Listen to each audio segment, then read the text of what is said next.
Hello and welcome to Colourful, a podcast where we talk all things identity in a divided world, powered by our intergenerational and interracial friendship. You may notice that Bestie is not joining me in studio today because something chaotic happened behind the scenes and scheduling conflicts. But that's it being said, I'm actually really happy because today I feel a little bit starstruck.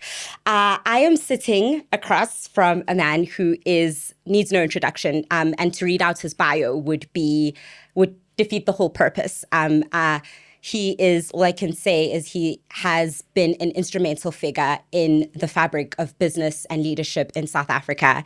He is one of the most gracious and generous and kindest and humble leaders I have ever had the privilege of meeting. And he's also the Chancellor of the University of the Free State. Ntate Mohale. Ninjani baba? Kuthiwa hayi sandla ingalo yonke sendlula ikhanda. Ingalo yonke sendlula ikhanda. Siyabonga baba. Siyabonga. I am so humbled.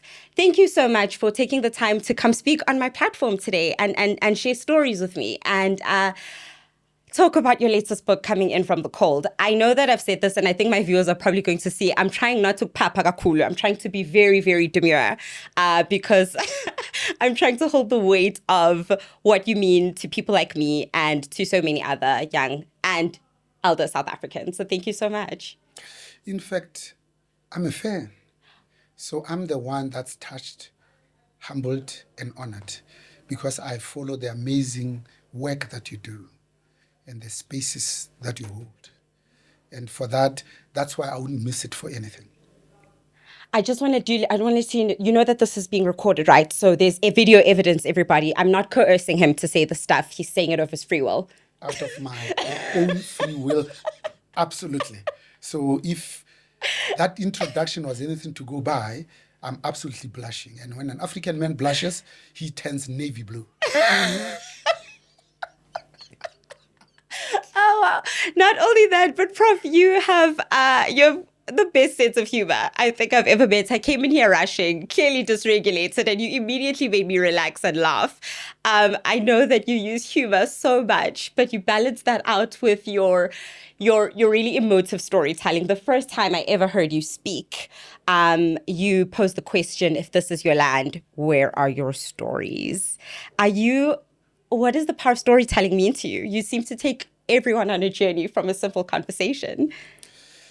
Because can you imagine a nation, a people, a country that has no stories?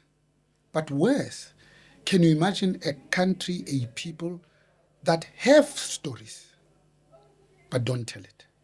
Because if we don't tell our story, it is possible that somebody might tell it in a manner that we may not like.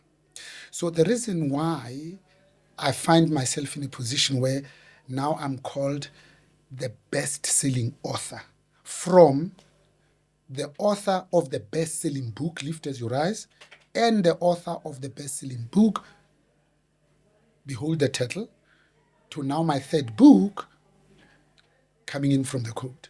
Now the title stays with me. It's a graduation. Now I'm the best-selling author, period. It's precisely because I want us to tell our stories. So today, in this country, when so many of us dare to hope that joy and peace will prevail, I'm hoping that maybe we'll touch just on three things. Number one, when you approach to be a 2K that I am, maybe you have a feeling that time is a bit tight. Number two, that the relationships matter more. That lastly, the big questions become personal. Let me be provocative and start with the big questions that become personal. Why is it that we don't make it personal? This abnormal situation that South Africa 31 years into democracy, that all the petrol attendants, that all the cashiers, that all the waitrons are overwhelmingly black, if not exclusively black, 31 years into democracy. Because that's what we fought for. That's what our forebears died for. And yet we haven't changed Just two things. The quality of lives of the majority of our people, so that there's a better life for all, not just for elected officials. The big questions that must be personal are the ones that say, but why is the rest of the world doing okay? And yet, poverty still has primarily a black, a feminine, and rural face. Why is it that of the 5 big continents, I'm excluding Greenland, are doing okay except the continent of Africa, and yet is the one that is the most gifted with everything? Let me make an example. The Democratic Republic of Congo has 80% of the world cobalt. This is the stuff that they need to make electric vehicles and the batteries that power them. And yet, they are the poorest country in the Southern Hemisphere, second only to Haiti. Why is it that the continent of Africa is called the dark continent when every mineral that the world needs is found here? Not as number 17 or 19. No, as number 1 or number 2. At one instance, South Africa was the number 1 gold-producing country in the world. We employed 1 million people, not in the totality of mining, just in the gold mining industry. Now, the totality of mining, we don't have more than 400,000 people. What have we done with that God-given gift? Maybe the last one, to continue to be provocative. Why is it that the big questions that must become personal? There's 8 billion of us. But South Africa is only a small part of 55 countries of the continent called Africa. That has 1.4 billion people. Same as China, same as India. The problem is that in Africa, it's 55 countries, 55 different jurisdictions, 55 different rail gauges. That's why it's impossible to take a train from Cape to Cairo, Malakazia to Morocco. And of the 1.4 billion people who have got absolutely no form of access to any form of energy, 647 million of them are found in the continent. And yet, this continent has 222 days like this, clear sunshine. And yet, the World Authority on Solar Energy is Germany. That has no more than 90 days of days like we have here. So that's what I wanted to be provocative about and start really at the end to say, these are the big questions that must become personal. That's why I'm writing. And I think you've done an excellent job at that. You get so personal in this book. And as you're saying all of this, I'm thinking, have we become a society so desensitized to our personal stories, so desensitized to truly seeing every single person and the struggles and our stories and everything that we embody and carry, because the motivations, or what we deem as being the motivations for living a fuller life, being capital, being money, being the bottom line, you seem to turn all of that on the head and get to the personal. Do you find people relate more or relate better when you strip the numbers and then you get to the heart of the story? Or do you think we still perceive stories like that as not having any real weight in policy discussions and global discussions? I think we have hit the nail on the head. It's because we have taken our stories and dumped them. Because we believed somebody who told us that everything that is black is bad and backwards and heathen. And similarly, the corollary is true, that everything that is white is worth aspiring for, because it is good, it is godly, it is just, it is fair, it is equitable. It is holy. What happened to Tsilani? What happened to stories like Hodumo Dumo? We don't tell those stories, but our children, 10-year-olds, can tell stories about Santa Claus. They can tell stories about Valentine's Day. They can tell stories about Christmas. Not about Kwanzaa, not about Mushweshwe, not about King Ushaka ka senza ngakhona noma mnandi. Not the story of Mushweshwe, the first Mutei wa Setjhaba sa Basotho, who in 2023 celebrated their bicentenary, 200 years of the nation of Basotho, of how Lekhalong la Rafuto Letsatsing. Shaka went up halfway, they rolled the boulders, broke their knees, said to his younger brother Mohale, give them these cattle, because otherwise they will come back, so that we buy peace. We don't tell the stories that why is it that in our 26 public universities, 1.2 million students, we are still relating our history starting from 1652, as if this country started in 1652. And we still called the Western Cape the Cape of Good Hope. The dromedaries, Reiger and the Goede Hoop, are not the first to have landed at that southernmost tip, but Bartholomew Dias and Vasco da Gama were the first, and they called it the Cape of Great Storms, because that ocean speaks, it has a language, it has an energy. But today we still call it the Cape of Good Hope. That even the students that choose as their major literature don't read about Eskia Mphahlele, about Ingwapele Madingwane, but they read about William Shakespeare and Wordsworth. That's what is the tragedy of our 31 years of democracy. Let me just end by saying, where it becomes personal is to ask the question that how come that in 31 years of democracy, there are only 3 groups of people that have made money until it comes out of their ears are the Jewish people, the Afrikaners, and the Muslims, because they primarily had capital. And the African people have gone backwards. So when the financial advisors say this notion of compound interest is that you need to start early, for African people, it's impossible for them to save, because we haven't solved a minor problem of apartheid spatial planning that has located black people on average 40 kilometers from where they work, which then means transport costs consume 40% of their monthly wages. When you add food, that's 70%. They are left with only 30% to bring you and I up, to clothe us and to send us to school and to have a roof over our head. And we think we are poor because we are lazy. No, we are poor because the system is designed to subjugate, oppress, and exclude us. And we haven't changed that system. And we lie to ourselves and say we are in power. No, we are in office, not in power.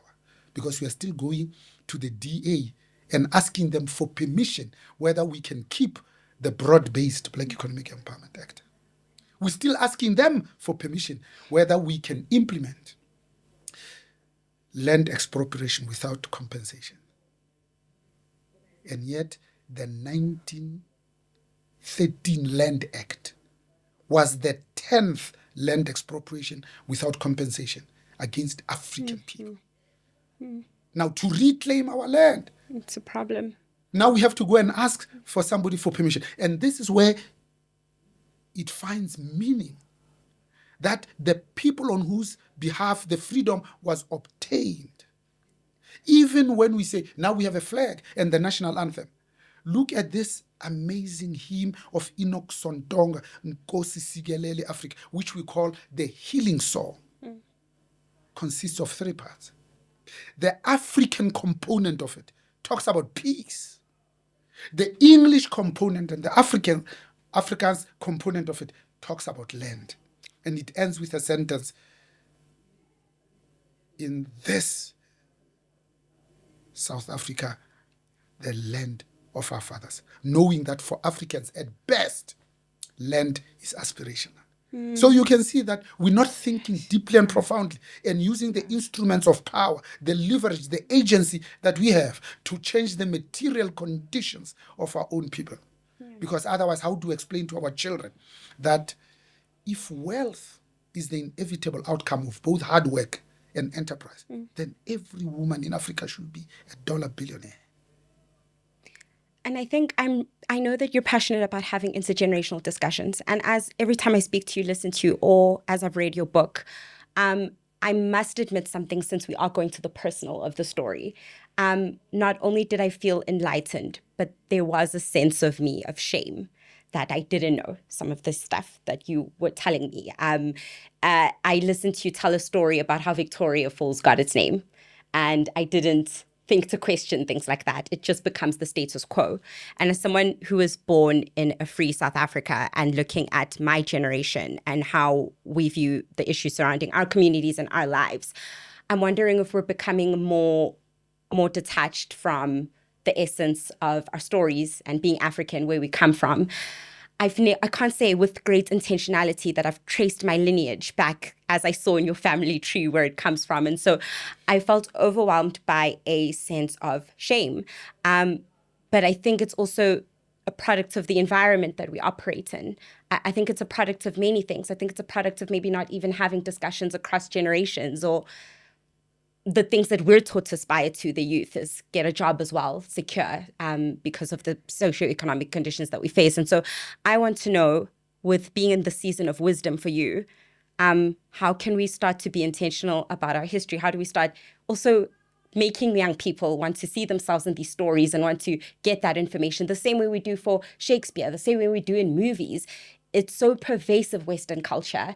It's in the way we speak, in the way we react to each other, the mannerisms. And I think we focus so much on assimilating so that it can get us to a position where we aspire to whiteness, so that we can secure the best conditions as possible for ourselves. That work is so structural, systemic, it's so deep, it's psychological as well. And yeah, I'm really keen to hear, where do we begin to tackle this problem? I love the way you've characterized it, because it is absolutely spot on. You have hit the nail on the head. Because you see, even the Afrikaners, after 400 years of colonialism, 98 years of separate development, and 48 years of institutionalized apartheid, being the mightiest militarily in the 55 African countries, they realized that we won't be able to oppress the black people forever. Because it's not the bullets, the size of the guns, the automation of these, the Saracens, that will keep us superior to them. We must do something else. We must get into their mind, so that even if we are not here, they must themselves perpetuate the oppression. That's why 16th of June 1976, young people, not old people, because they had not normalized this, said we can't learn everything in Afrikaans. The medium of instruction can be the oppressor's language. Because remember, we're doing history in Afrikaans called Weskende, Aardrijkskende, Landbouw, Geschiedenis. That was, and the young people said, no, not in our name. That's what they wanted to do. And today, actually, even the slave master does not need to continue to lynch, to whip, to rape and kill you anymore, because the slave master has succeeded in teaching you to do it all by yourself. Now we do it by ourselves. Yeah. It is African leaders in the continent of Africa who are killing each other. Slavery persisted and continued for so long because the slave master would come in their ships and dock and wait. It was our kings and our chiefs who'd go to the hinterland and round us off and then hand us over to them for a sack full of money. The oppressor would not be so strong without the complicity of some of the oppressed. And yet we know the truisms. The truisms simply say, if we don't build our dreams, somebody will hire us to build their dreams. If we don't build our businesses and hire our children, we will continue to send them to a different neighborhood for them to go down on their knees and ask somebody else for a job. So the solution for me is to pause and remind ourselves, who are we and why are we here and why did we fight for so hard. Mazwai, Tandiso Mazwai says, Nizlibelu ukuba nizalwa ubani. We are sons and daughters of amazing warriors of women, of Mantatisi, of Skukuni, of Mushweshwe.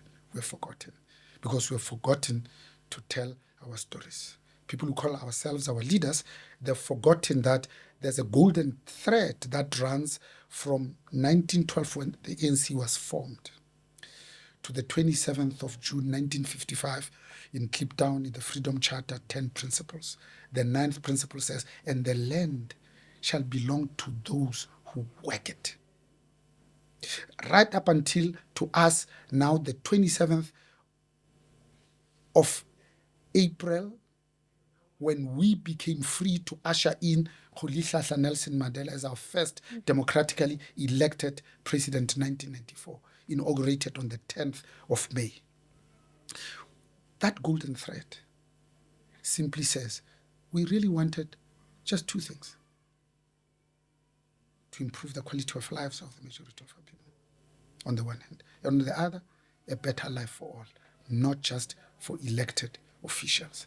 And yet we look now, 31 years into democracy, it is us who are sucking the hind teeth, because we don't tell the stories. We don't tell the story that Daniel Arap Moi, in one of the meetings in Chad of the Organization of African Unity, sees the president of Chad after a week, seeing him off at the airport. And he looks at him and he signs him a check of $5 million US. And he gives it to him and he says, I've noticed that the whole week that I've been here, you've been wearing the same suit. By the way, here is also a list of the shops in Paris and the list of my tailors. They will suit you up. Look what happens next.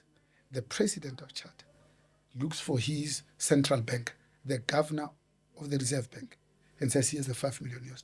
Gives it to this one. 3 years later, Daniel Arap Moi has forgotten. They have another meeting in Tanzania. He says, President, when you have a moment, come over to come and visit us. He sees from the airport to the State House that they've got banners that says, we thank Daniel Arap Moi. And he says, but why are they thanking me? Because I haven't given anything, I haven't donated anything. What's happened? And he looks and he sees an amazing building. He says, but this building wasn't here when I was last here. Can we take a detour and have a look? They show him around. It's a technical college. After he's walked around and is impressed, the president of Chad said, we built this with a check that you gave us. By the way, what was left of the money, we put tar road between the airport and to the government buildings. You see, I'm a president of the country. I do get paid. I have money to buy a new suit. But I didn't, because how do I buy a new suit when my own people are languishing in the self-perpetuating vicious cycle of abject poverty? Imagine if this was a big question that has become personal, that we use as a yardstick for electing every single solitary one of the people who choose to be public servants. Because a public servant is not a person who has many servants. Prof, I did not know that story, which prompts another sort of thinking to me, in the sense that I think that as I was going through your book, I mean, you detail your life in such great detail. It was so nice finding out so many things about you. I related to so many things: the young, being impulsive, listening to something, and the sort of boldness and courage that you had at the time. You're also I don't like to say victim, because you encourage us to reframe it. You experienced forced removals in your youth. You lost your father at a young age. And so your life has had its ups and downs, of which you say quite often in the book, you emphasize the duality. And I think that as South Africans or as young people, I think there is a problem with the duality, or we're struggling with the duality.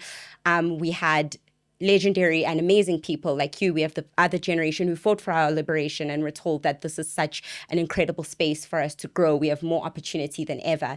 And that certainly feels empowering, and it's amazing. And I truly believe that it is such a lovely time to be a young person. Yet we are looking at all of the face of leadership is predominantly like old men, and like you tend to feel very disillusioned as well, because these are the faces that you respect, and then we're also not being asked to hold those leaders accountable, and they're telling us one thing and we'll be gaslit into another reality. How do we, in a country like this with such massive inequality, it is not normal. It is not normal that we can have so many haves and have-nots all coexisting in one. Driving across in the richest square mile around across on the freeway is Alexandra. We've normalized this. We've made this duality very normal, but it's not, and there's tensions. Are we a country that is struggling to integrate the two worlds? And should we even be wanting to integrate the two worlds? Does everything just need to just go from scratch? How do we begin to entertain these two realities, if at all? I love what you just did. You called it by name. You say our leaders are still old men. Old men. Yeah? And yet in South Africa, there's 65 million of us. And 52.5% are women. And yet women's representation in positions of leadership is less than 24%. African women, less than 4%. I like the way you say it, because it's asking the big questions that must become personal. And personal says, I am a son of a garden boy, because that's what our parents are still called, and a kitchen girl. Even when we look for houses today, it's still called the maid's quarters. It has a maid's quarters, which is separate from the main house. That's who we are.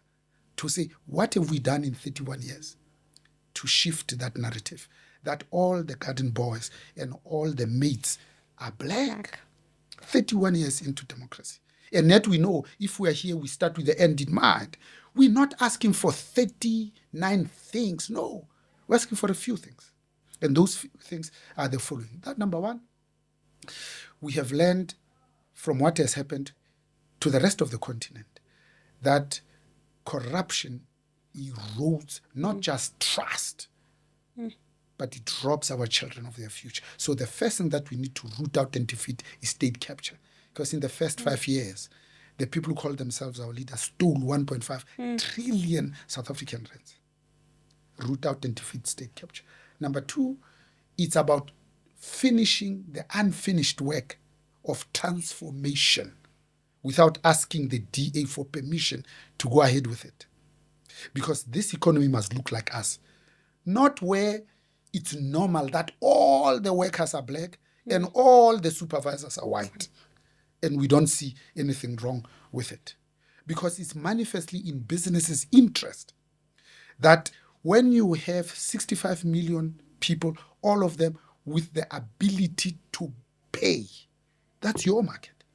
Because when business creates jobs, it's not an act of corporate social investment. It's not. You are creating the market of the future.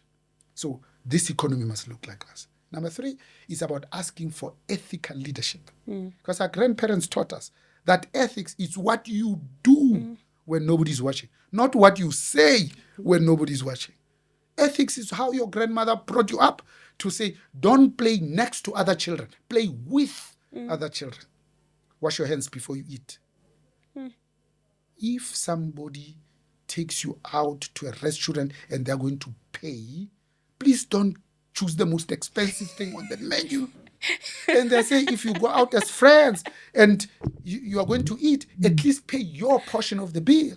And they ended by saying, don't take things that don't belong to you. Today we call it stealing or bribery, stealing or cheating. But here it has a system. It's called state capture.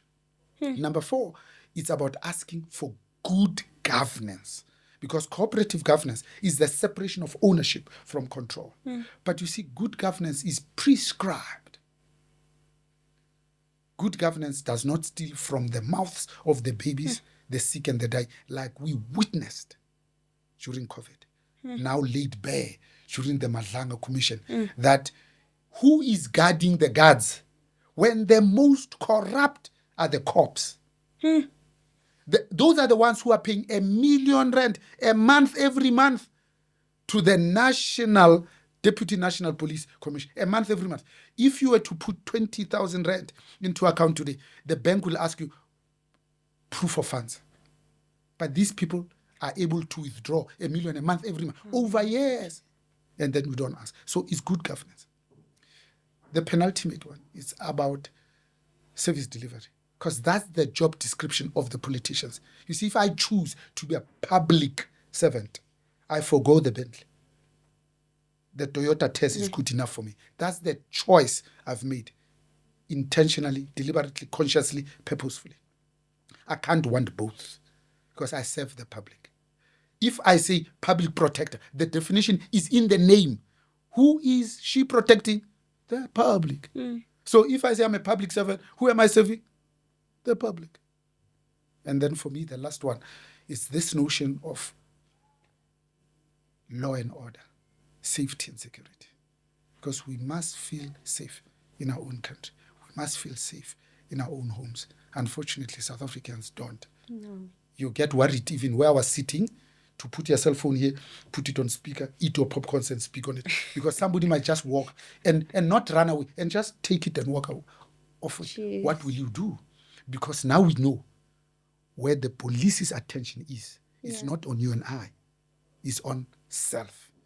And yet we know that management is about getting things done through other people. Leadership is about being genuinely obsessed with the development of others. What we failed to learn is that from the rest of the continent, we've made many mistakes, but 3 of them ring true. Number one, that these Uhuru presidents that are there for 50 years or longer, now we elect a 92-year-old, are not good for Africans.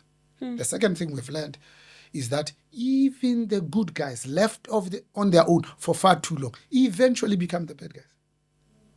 Lastly, is that we need a viable opposition just to keep the good guys in check, because that's what we need to do. Because another truism is exactly that a nation that makes English compulsory but agriculture optional will always produce a citizenry that speaks English fluently on an empty stomach.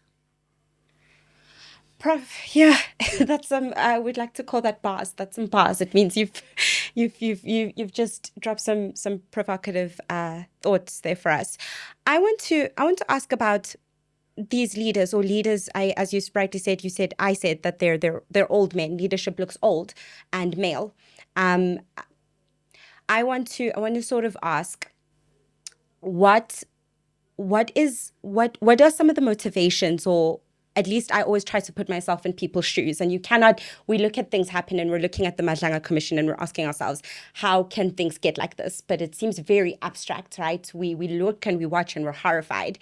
I always like to ask the question of, okay, what could be going through the minds of some of these actors, or what could be going through people's minds when we're all watching them on TV at the Madlanga Commission? They have children, they're fathers, they're leaders in their community. And I don't know that we're asking enough question of what happens mentally for that to be okay. How do you process that? And that's something that I think we're all at risk of falling into if we don't take the learnings of how can that happen. We are now people who have historically not had opportunities in the tables and the rooms in which we now can occupy. You get to that position, in a leadership position. You've done it for most of your adult life. You've forged a path, you've broken ceilings, and you've come in from the cold. What, in your experience, does it take? Is it a self-awareness thing? Is it keeping around people? When you acquire power and you acquire influence, what is it about that makes people not want to relinquish it? And also, what is it about people that maybe you can't take and start build and mold the next generation? Talk to me about power and what it does psychologically as someone who's never had it. Well, I do, and to a certain degree. I just love the way your mind works. Absolutely. I wish I knew half the things you knew when I was this young. So maybe the solution, and then I'll come to the problem, is to remain true to ourselves. And true to ourselves goes something like, when I'm blessed to occupy spaces that our people ordinarily do not occupy, I really only have 2 choices, don't I? on the one hand, I can continue to be palleted, highlighted, and celebrated as the first, one and only, and feel important. On the other, I could break down those doors and bring in people that look like me. I've made a conscious effort that I prefer the latter. Because even the Bible says, those who are helping others are completing God's work. The Japanese say, before you become a millionaire, make somebody else a millionaire. It sounds counterintuitive. Sir Henry Roy says, is it possible to find something that is good and make it better? The other, Henry T. Ford, says we must build cars that our own employees can afford. How many businesses ask themselves that question? To say, of course, there's a problem. When your own employees can't afford the goods and the services that you provide, where are you going to get the customers from? So in Africa, and especially in the African culture, we say, I am because you are. In African culture, this thing called love is seeing yourself in another. So I can't see myself in you and then I harm you. I can't see myself in you and I don't wish the very best more than you wish for yourself. So if I steal 30 billion, I mean, how many lifetimes do I need for me to finish this? And yet my neighbor goes begging. Would never sit down and eat where I was brought up without my grandmother say, we're about to eat before we pray. Oh, here's a dish. It says, "Angkhono madikgetsi." They'll finish the meat. And you run like hell. When you arrive, "Angkhono madikgetsi," you say, "Me witse kufe." "Angkhono madikgetsi." Thanks you. And it says, oh, but here's yesterday's dishes. Because that's just who we are. We would never eat when we knew there was a family that was less fortunate than us. That's what we used to call letsima. We never wanted to build us warehouse. No, you were given a piece of land. The community will come and say, we'll help you build your own house. Or we'll help you till your own fields. Because we know tomorrow you're coming to help us. We had an amazing relationship with land as Africans. Land was so sacred. It belonged to the whole community. It was the source of life. We had an amazing relationship with the livestock because this we saw as our long-term resilience. We respected that. And that's why we would never own the land. It's called the tragedy of the commons. We had a common well. And it was your duty to leave that well in a condition that is much better than you found it in. Because we were nomads. So you graze here. Instead of overgrazing, overfishing, overkilling, we took only what we needed. Because we knew we'll still be here tomorrow. Our children will be here tomorrow. And then we'll wander with our heads following the Nile. And we'll come back to the same well, to the same grazing fields. Sometimes maybe 3 years later. That's why we put no fences. And we adopted this because when they come in 1652 and they give us a mirror too, they say, no, we want a piece of land for it. We say, no, you can live there in our own understanding. The first thing they did was to put up a fence and say, no, I have a title deed. That's why Eila Lane, up until today, we still don't have title deeds because we've got the most amazing reverence for the land. It belongs to all of us. When a stranger came, we didn't know from a bar of soap to say, I'm going to settle in your village. I want to be part of you. We used to say, here's 2-3 cows. Raise your own cattle. Raise your own head. And it will be this one that has a problem. Because every day they'll be looking and say, when is another stranger coming so that I can play it forward? When the stranger came, this one would ululate because now I have an opportunity to show a little bit of good for the other. It's the same that when your own uncle has paid lobola for you, I'm telling you, you'll be the one who's looking for your nephews and say, when are you getting married? When are you? Because I want to pay somebody's lobola. Because you want to play it forward. That's what it means to be African. But most importantly, that's what it means to be human. Because nature is the most amazing metaphor for life. Nature is the most amazing metaphor for business. You see, scientists will look very funnily at a monkey that holds all the banana to itself when the whole Congress of monkeys is starving, because its very survival is on the troop. But if human beings today in the 21st century, when you do that, we put you on the front page of Forbes magazine. Sure. Whereas the way we were brought up, you didn't accumulate more than you needed, more than what your family needed. You'd never expropriate the land that belongs to others so that you have 10 fields. No. We had our own economic system. We called it the bartering system because now we can give it a name. But all it was is the classic definition of economics, because economics is defined as how do we live well, together. Prof, I just got said, you're such a captivating speaker, and you are a teacher, I think, at its very essence. That's what I get from you. And you start your life off in the book right now from detailing who you are today, and then looking back and then taking your journey back. But I want to ask you something. It's such a broad question, but you try to answer it as much as possible. And maybe let me give an anecdote. You say one day you're listening to the radio and you hear the late Lotso Ndlovu speak. And you think, I want to be exactly like him. I want to speak English like he's speaking. I want to do all of that. And I read that and I thought, I feel like that's me every time I hear you speak. I look at you and think, I want to be like that. I want to get people, I want to provoke without fear. I want to say things for the way that they are, the truth and not the palatable thing. And I don't want to sanitize what needs to be said, because conversations are so important and you highlight the nature of conversations. But I do also think that because we're not a society that's fully yet comfortable with the stark truth as it stands, we like to mold it, we like to shift it, we like to maybe make it different, or deflect because we are coming from a place of maybe fear, and so we can mask the real questions. But I want to say, how did you develop your boldness in speaking about the things, especially in the rooms when you know that they're not wanted?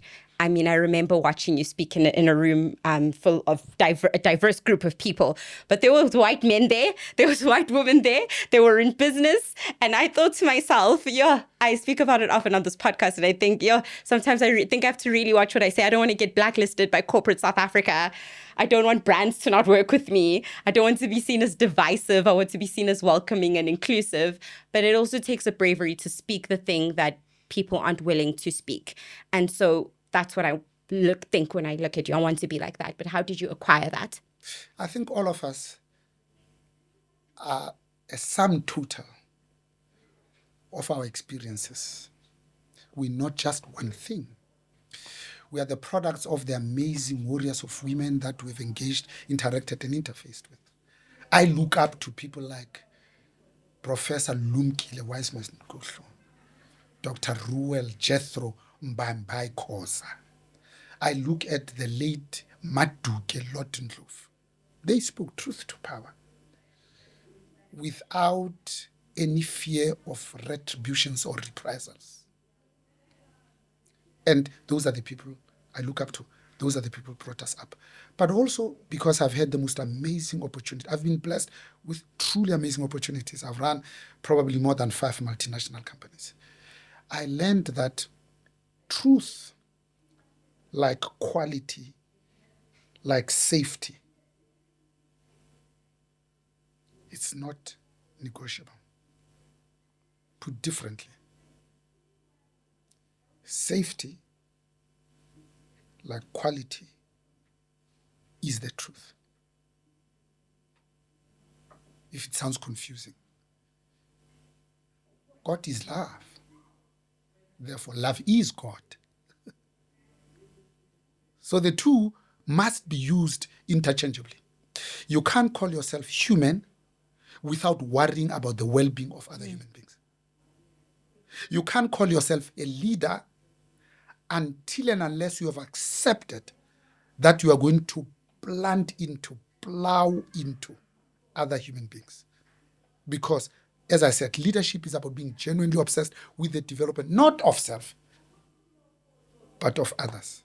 It's not self, but it's the other-centric. So if you are self-centered and egocentric, call yourself something else, but not a leader. Let me also be insistent and persuasive.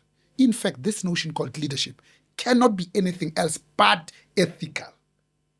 Therefore, to talk about ethical leadership is tautologous, because leadership presupposes followership, and followership you don't buy. People want to jump over the cliff for you. So for me, I look back and I say, South Africa, that's what it needs at this moment. Maybe that's why we must have a rupture, so that we rebuild, because 31 years into democracy, this democracy is not working for us. It's not working for women. It's not working for young people who are told by Mandela that education is the shortest way in which you can transcend social classes. I never thought that in my own lifetime I'll have people who are my colleagues who have gone to medical school are now called doctors, GPs. 800 of them just in the province of Gauteng, but they're unemployed. Can you imagine the trauma, personal trauma? Huh? Not to mention the period poverty that they must be suffering from. That they came from Limpopo, they sold the 15 cows so that they go to school because they were the last hope. Now they look at them and say they are the ones sitting at home unemployed. You know, the people who are unemployed today are not people with bachelor degrees, are people with PhDs who are unemployed. How did we get here? And what do we need to do just to make sure that we change the system? Because you see, it must look different to break the cycle. And what cycle do we want to break? We want to break this self-perpetuating vicious cycle of abject poverty that has a black, feminine, and rural face. Because the economic power patterns have already been set for generations to come. Until and unless you and I do something that is interventionist. We must intervene. Because if we don't, it means you only have to be born black. The chances are you are condemned to live in an informal settlement in Alexander. The corollary is also true. You just have to be born white. And the chances are you are destined for the leafy suburbs of Bryanston. So we have to break that chain. We have to break the chains that you can walk in Somerset Mall from Gauteng and you are the only African who is going to buy. All others either work there or they are there to serve their masters. We have to break that cycle. It's a cycle that says if you are a woman, you are the one that is expected to be the primary caregiver without compensation.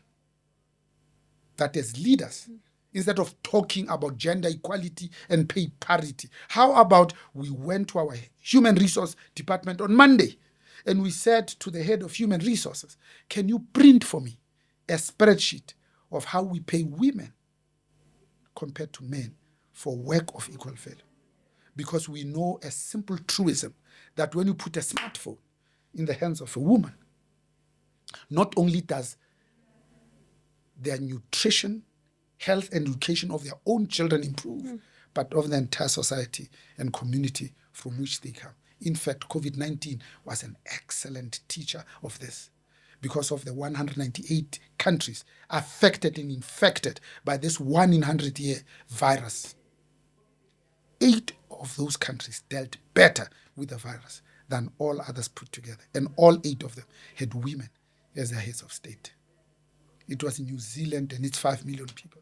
It was Germany and Angela Merkel. It was the Nordic or Scandinavian countries, if you add one country. And yet when it comes to trusting women with our big companies, no, we go back to men.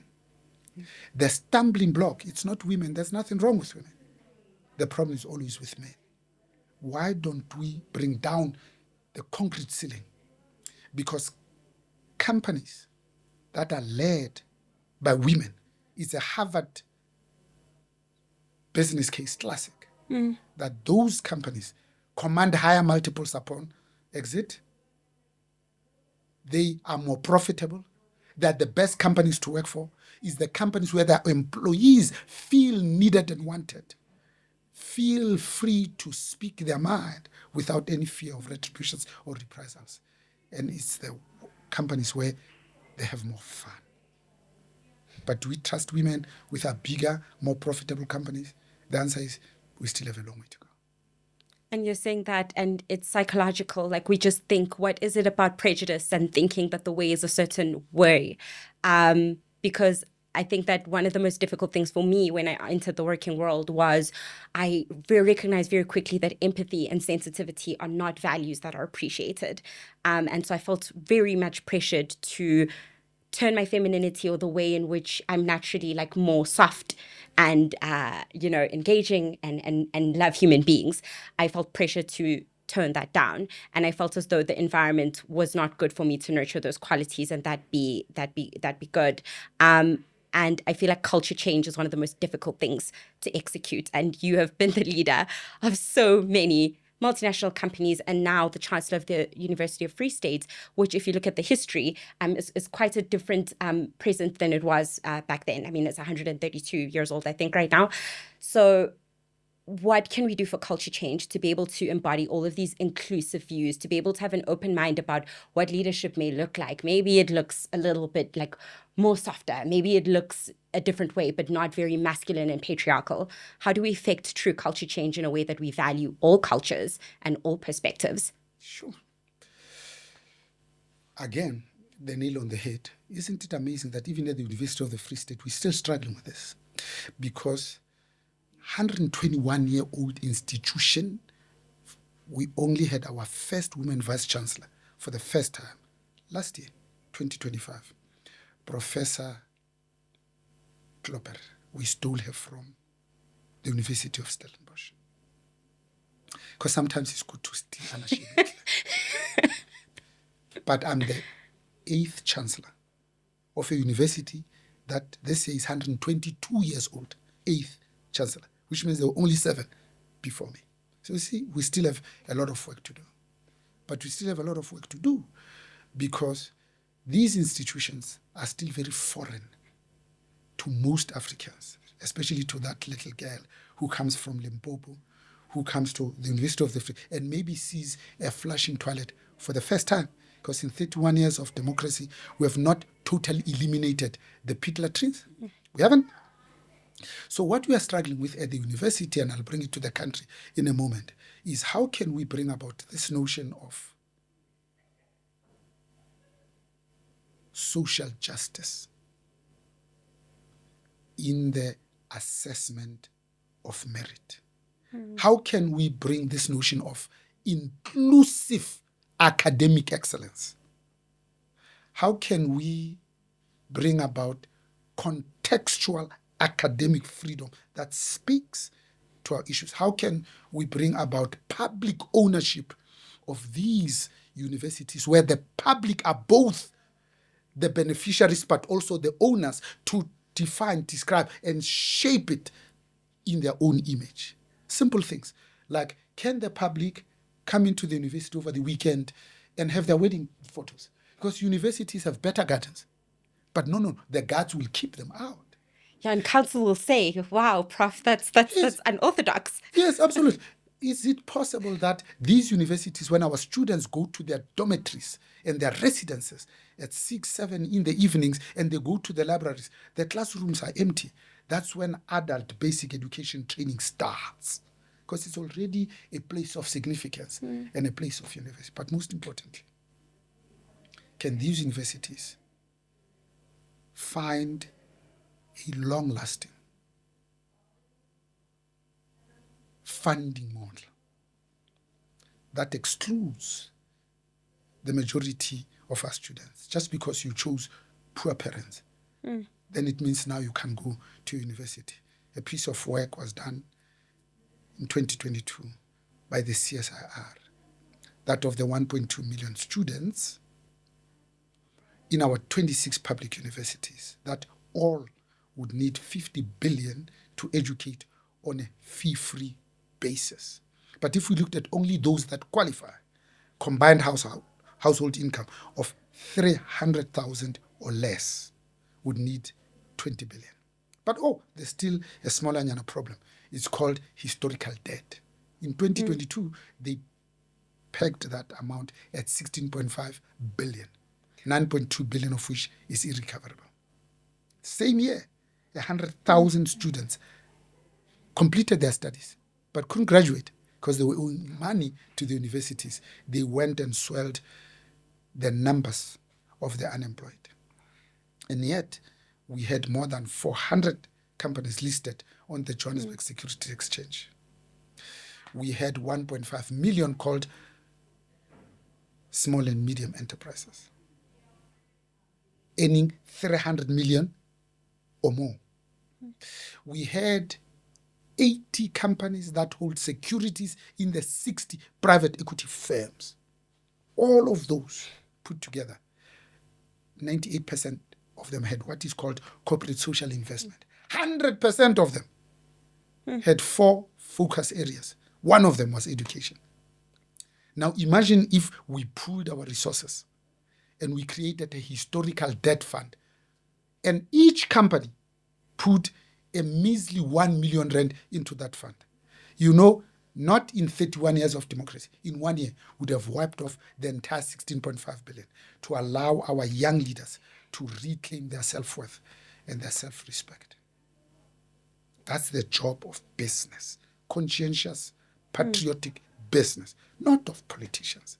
These are the big questions that have become personal. Thank you so much for that, Prof. I am going to end this interview. It's truly been such an honor. But before I do that, what an amazing book. Thank you for writing it. And I think I told you this. Thank you for writing it. Your third book, and each book has, it teaches me so much each time. And every time I listen to you speak, you learn so much. But I think now you describe your life in stages. And I think you said your grandmother said life comes in stages. The first one for learning, the second one for earning, and then the third one for sharing. And in this era, what are you most grateful for right now? Looking back on all you've done and everything that you've been through and all the people you've influenced, what are you most grateful for today? Sure, I'm so grateful for so many things. I'm greedy. I'm grateful that I'm a South African. Blue skies, African sunshine. There is no country like this anywhere else in the world. And I can say it because when I turned 40, I'd been to 100 countries.